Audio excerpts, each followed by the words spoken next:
안녕하세요. 오늘은 임대차 기간에 대한 이 내용을 가지고 설명을 좀 드려볼게요. 세 가지가 있는데, 보통 이제 계약 기간 중에 계약을 했는데 계약 기간 중에 퇴실을 한다. 이런 경우가 있을 수 있고, 그 다음에 이제 두 번째는 계약이 만료되면 이제 나가는 케이스가 있겠죠.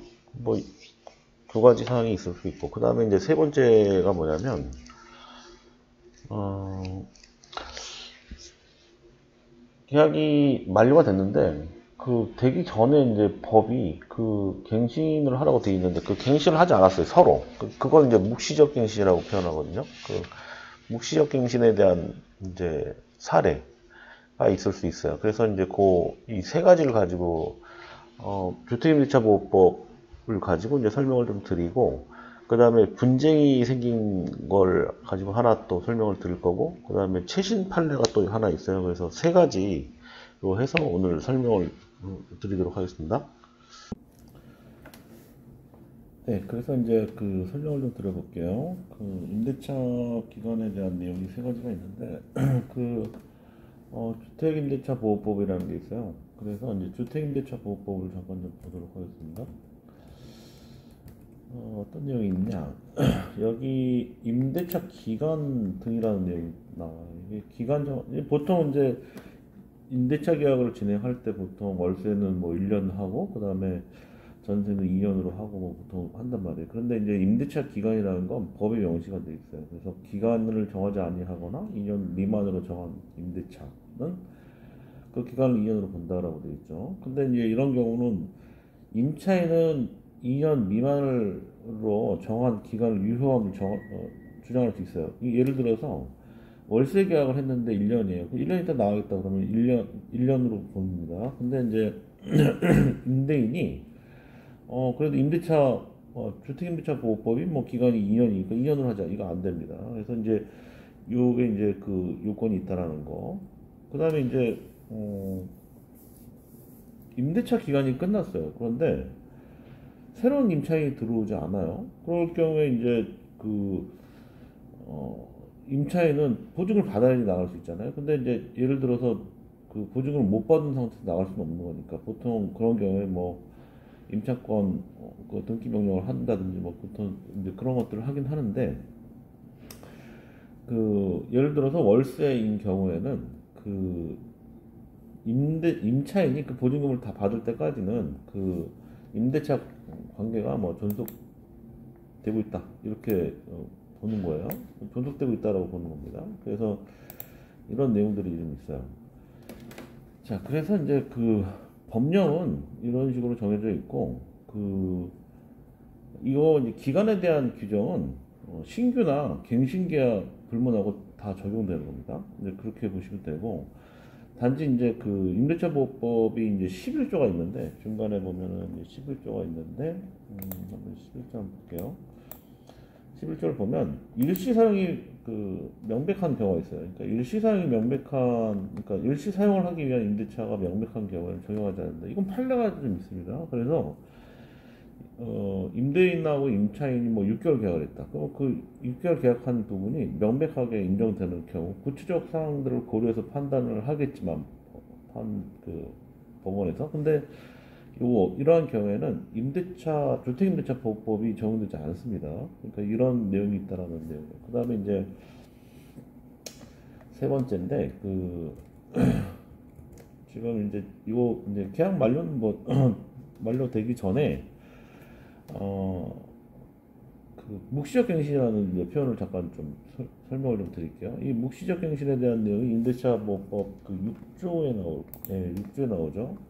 이게 무슨 내용이 좀 길고 좀 복잡한데 그냥 간단하게 말씀드리면, 임대차 기간이 끝나기 전에 6개월 전부터 2개월 전까지 계약갱신 거절 통지가 없는 경우에는 전 임대차하고 동일한 임대료 조건으로 뭐 2년 동안 뭐 갱신하는 걸로 봅니다. 그래서 그런 제도예요. 이제 이거는 이제 법이 이제 바뀌었던 거고, 2020년 12월 10일 이전에 체결된 임대차 계약의 경우에는 임대차 기간이 끝나기 1개월 전에 통지를 해야 됩니다. 지금 현행법은 6개월 전, 여기 보시면 6개월 전부터 2개월 전까지 기간이라고 되어 있잖아요. 그러니까 이제 계약을 갱신하겠다. 아니면은 뭐 그 계약을 이제 만료하고 난 나가겠다. 뭐 이런 식으로 아니면은 임대인도 표현할 수 있는 거죠. 자, 근데 이제 계약갱신 청구권이라는 걸 이전을 쓰게 되면 그 존속 기간, 그러니까 계약, 그러니까 이러한 경우에 이제 묵시적 갱신이 되었다 그러면 다시 존속 기간은 2년으로 봅니다. 근데 이제 이런 경우 좀 주의해야 될 부분이 뭐냐면은 그 임차인은 이게 예를 들어서 묵시적 갱신이 됐다 하더라도 뭐 몇 개월 지난 다음에 저는 나가겠어요. 이렇게 예를 들어서 임대인한테 통보를 한단 말이에요. 그러면은 그때부터 이제 3개월 정도 있다가 그 효력 발생 요건이 됩니다. 그게 이제 그 6조 2에 나오는데, 그쵸. 이렇게 보면 이제 효력 발생한다. 이제 통지를 받은 날로부터, 그러니까 임대인이 그 통지를 받은 날로부터 3개월이 지나면 그 효력이 발생한다. 그러니까 임차인이 나가겠다라고 묵시적 갱신이 됐다 하더라도 임차인이 나가겠다라고 주장하면 그 이후에 3개월 있다가 그 효력 발생한다라는 의미는 그 보증금을 내려야 된다 그 뜻인 거예요. 이러한 경우에 그 임대인은 그 기간을 나가라고 할 수 없습니다. 그러니까 왜냐면 이전으로 본다라고 되어 있기 때문에. 자, 그래서 이제 이렇게 묵시적 갱신에 대한 부분까지 설명을 좀 드렸는데 또 하나, 예, 이 정도 설명을 드렸고요. 자, 예를 들어서 이제 이제 실무에서는 사람들 이제 손님들이 많이 이런저런 얘기를 많이 하는데 보통 계약 기간 중에 나간다라고 예를 들어서 임차인 송보를 한다 그러면 그때 어떻게 해야 되느냐? 사실 이제 그런 뭐 얘기가 좀 있죠.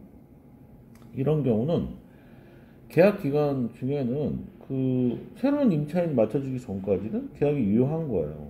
갑자기 나간다면 나갈 수 있는 상황은 아닌 거죠. 왜냐면 합의에 의한 계약이니까.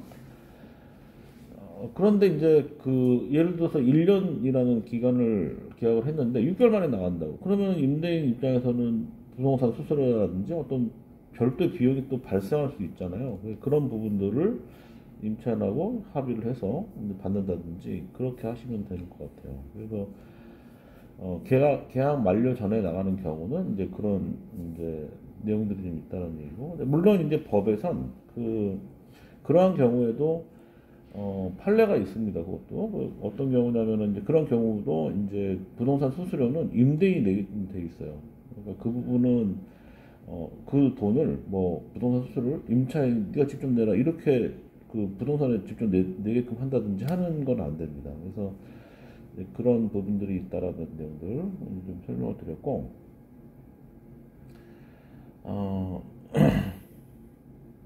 보통 이제 이런 내용들이 있다라는 내용들입니다. 그러니까 이렇게 설명을 드리겠습니다. 법만 간단하게 설명을 드린 거고요. 실무에서 지금 제가 실무를 하면서 이런 임대차 기간에 대한 얘기 중에서 먼저 나간다? 아니면 서로 얘기가 없었는데 5% 인상할 수 있느냐? 뭐 이런 얘기, 이게 차임 등의 증감 청구권이라고 표현하는데, 보통 이제, 차임 증감권인데, 요거 이제 법에서는 증액 청구는 약정한 차임이나 보증금의 20분의 1이라는 이 표현이 5%입니다. 5%를 인상하지 못한다. 임차인은 계약갱신 청구권을 쓸 수 있고 임대인은 차임 등의 증감 청구권을 쓸 수 있다. 이렇게 보셔도 돼요. 그래서 계약이 끝나기 전에 이런 부분들을 임차인하고 합의를 해서 5% 인상한다든지 이렇게 할 수 있어요. 그리고 이제 또 이러한 경우는 예를 들어 증액이 있어요. 그런 경우는 증액을 했다 그러면 1년 이내에는 다시 증액할 수 없습니다. 그 부분. 그리고 이 증감 청구권이라는 거는 차임의 증감 청구권이라는 건 현재 있는 임차인한테만 적용되는 거예요. 근데 이제 예를 들어 새로운 임차인이 들어왔다. 그러면은 이제 지금 현 시세에 맞춰서 다시 임대료를 낼 수 있다. 이렇게 보시면 될 것 같아요. 자, 오늘은 여기까지 하고요. 그 다음에 이제 두 번째 시간에는 그 어떤 내용이냐면 그 임대인하고 임차인하고 예를 들어서 그 이제 계약갱신을 하는 게 아니라 묵시적으로 갱신이 된 거예요. 묵시적으로 갱신이 됐는데 이제 그 이후의 상황, 이후에 어떤 분쟁이 좀 생기게 됐습니다. 그 분쟁 사례에 대해서 이제 한 가지를 설명을 드릴 거예요. 다음 시간 때. 네네. 고맙습니다.